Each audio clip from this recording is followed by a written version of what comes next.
What are the risk factors for vaginal candidiasis? Number one, intake of a broad spectrum antibiotics. You know, these antibiotics, we call them broad spectrum because they kill both gram-positive and gram-negative organisms. So when you take them, they kill both the good bacteria and the bad bacteria. So it kills the lactobacillus acidophilus in the vagina, now allowing Candida albicans to now multiply, proliferate, and initiate pathology. Okay, so immunocompromise, also immunocompromise as found in HIV patients, in cancer patients, and in diabetes mellitus, patients with diabetes mellitus, because there is high levels of sugar in the bloodstream. Okay, and then exposure to vaginal douches, douching, trying to. There are some ladies that use soaps and water to flush the vagina, especially during their birth. It is a very bad personal hygiene. You don't do that. Okay, and then oral contraceptive pills predispose. There are risk factors to vaginal candidiasis. And then pregnancy, very important. It is common in pregnant patients because of high levels of estradiol. Okay, high levels of estradiol that is found in pregnancy. Okay, so and then very important, how do we prevent vaginal candidiasis? Quick one. Number one, avoid douching. Because douching kills the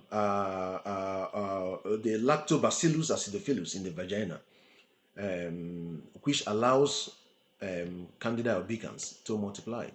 Okay, so you don't douche. Ladies that use soaps to wash the vagina, you don't do that. There are ladies that use feminine hygiene sprays, perfumes, powders, and soaps. You don't apply vagina. You don't spray perfumes to inside the vagina. It's vagina is self-cleansing. It is self-cleansing. It cleanses itself naturally. So you don't need all of those. You don't wash your vagina with soap, because when you wash with soap, when you introduce soap inside the vagina while probably taking your bath, soap is alkaline. Soap is a product of saponification. That is alkali hydrolysis of an ester. So when you introduce soap into the vagina, it distorts the pH of the vagina.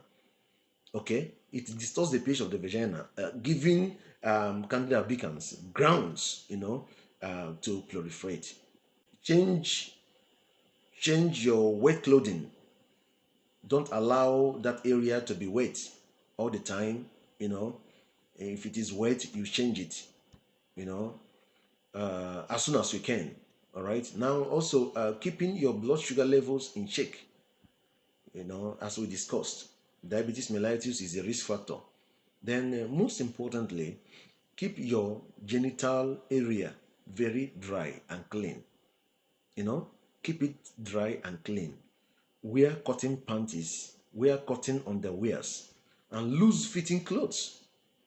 Maintain that genital area. Maintain it, allow it to be dry, by wearing cotton underwears and loose fitting clothes. You don't wear tight clothes, tight underwears. You keep that area very dry as possible, because the more wet that area is, then the more grounds for Candida albicans to multiply.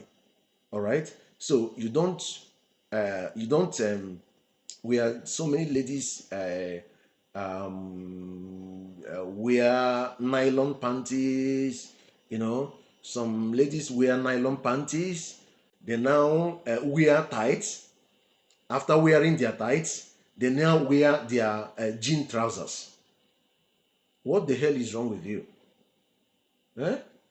Why can't you allow your innocent vagina to breathe? Allow your innocent vagina to breathe. Okay? Allow it to breathe. You heard me very well. Okay? Thank you.